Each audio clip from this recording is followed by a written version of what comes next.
Baiklah, perkenalkan nama saya Tia Rosalinda S. Pakpahan dari kelas PG PAUD C, NIM 12233130018.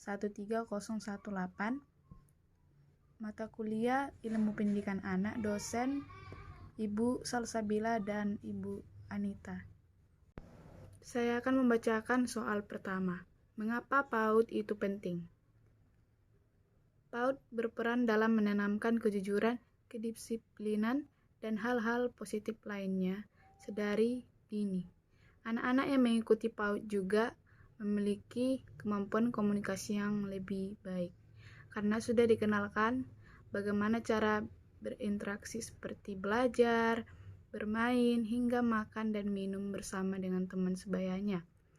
Pembinaan pendidikan untuk anak usia dini dapat dimulai dengan pendekatan bermain sambil belajar.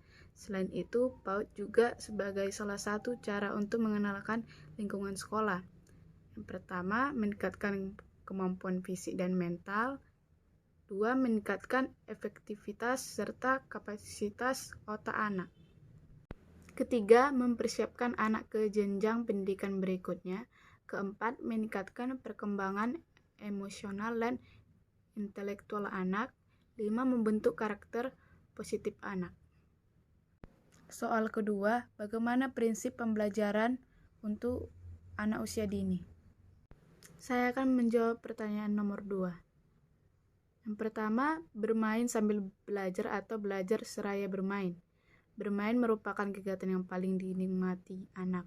Saat bermain, anak melatih otot besar dan otot kecil, melatih keterampilan berbahasa, menambah pengetahuan, melatih cara mengatasi masalah, mengelola emosi, bersosialisasi, mengenal matematika, sains, dan banyak hal lainnya. Yang kedua, berorientasi pada kebutuhan anak. Anak sebagai pusat pembelajaran, seluruh kegiatan pembelajaran direncanakan dan dilaksanakan untuk mengembangkan potensi anak. Dilakukan dengan memenuhi kebutuhan fisik dan psikis anak. Kegiatan pembelajaran dilaksanakan dengan cara yang menyenangkan sesuai dengan cara berpikir dan perkembangan kognitif anak. Yang ketiga, stimulasi terpadu. Anak memiliki aspek moral, sosial, emosional, fisik, kognitif, bahasa, dan seni. Kebutuhan anak juga mencakup kesehatan, kenyamanan, pengasuhan, gizi, pendidikan, dan perlindungan. Pendidikan anak usia dini memang memandang anak sebagai individu utuh karena program layanan PAUD dilakukan secara menyeluruh dan terpadu. 4. Berorientasi pada perkembangan anak. Setiap anak memiliki kecepatan dan irama perkembangan yang berbeda, namun demikian pada umumnya memiliki tahapan perkembangan yang sama. Kelima, lingkungan kondusif. Lingkungan adalah guru ketiga bagi anak. Anak belajar kebersihan, mandiri, aturan, dan banyak hal dari lingkungan bermain atau ruangan yang tertata dengan baik, bersih, nyaman, dan terang, aman, dan ramah untuk anak. 6. Menggunakan pendekatan tematik. Kegiatan pembelajaran direncanakan dengan menggunakan pendekatan tematik. 7. Pembelajaran aktif, kreatif, efektif, dan menyenangkan. Proses pembelajaran yang aktif, kreatif, inovatif, efektif, dan menyenangkan dapat dilakukan oleh anak yang disiapkan oleh pendidik melalui kegiatan-kegiatan yang menarik, menyenangkan, untuk membangkit rasa ingin tahu anak, memotivasi anak untuk berpikir kritis dan menemukan hal-hal baru. 8. Menggunakan berbagai media dan sumber belajar. Piaget meyakini bahwa anak belajar banyak dari media dan alat yang digunakan saat bermain. Soal ketiga, apa yang harus dipersiapkan orang tua dan guru agar anak siap masuk ke SD? Yang pertama, pengetahuan dasar. Kegiatan belajar yang dilakukan di tingkat pra-SD atau TK sebenarnya bertujuan untuk mempersiapkan anak menguasai konsep dasar yang akan membantunya untuk menguasai keterampilan dasar seperti membaca, menulis, berhitung, dan pelajaran lainnya. Yang kedua, keterampilan dasar. Selain pengetahuan, keterampilan anak juga menjadi salah satu bekal yang penting saat dirinya mulai belajar untuk mandiri dan bersosialisasi dengan orang lain.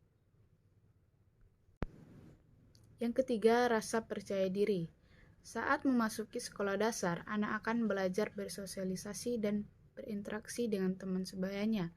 Keempat, antar anak dan perkenalkan ke sekolah barunya. Mengantar anak ke sekolah pada hari pertama merupakan momen yang ditunggu anak. Ini akan menunjukkan kasih sayang dan dukungan orang tua yang dibutuhkan. Kelima, mengajarkan tentang kegiatan belajar mengajar. Anak yang baru saja masuk ke sekolah dasar mungkin kaget dengan perubahan sistem belajar mengajar. Keenam, perlengkapan sekolah. Selain modal pengetahuan, keterampilan, dan segala hal yang berbau mental, penting juga bagi kamu sebagai orang tua untuk mempersiapkan perlengkapan sekolah yang dibutuhkannya.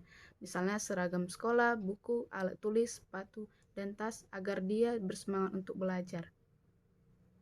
Ketujuh, bekal makanan. Selain perlengkapan sekolah, satu hal yang tidak boleh dilupakan adalah memenuhi kebutuhan gizi dan nutrisi di sekolah. Baiklah, saya akan membacakan pertanyaan nomor 4. Bagaimana tanggapan saudara berkaitan dengan anak masuk ke SD harus melalui seleksi masuk? Saya akan menjawabnya. Sebelum masuk ke sekolah dasar, anak harus mempersiapkan mentalnya, sebab pola belajar di TK berbeda dengan di SD. Terlebih, pelajarannya tentu sudah tidak mudah lagi. Namun yang pertama, anak harus dibekali mental yang kuat, serta hal-hal yang lain. Karena itu, orang tua harus menyiapkan dengan baik agar anak benar siap masuk ke SD.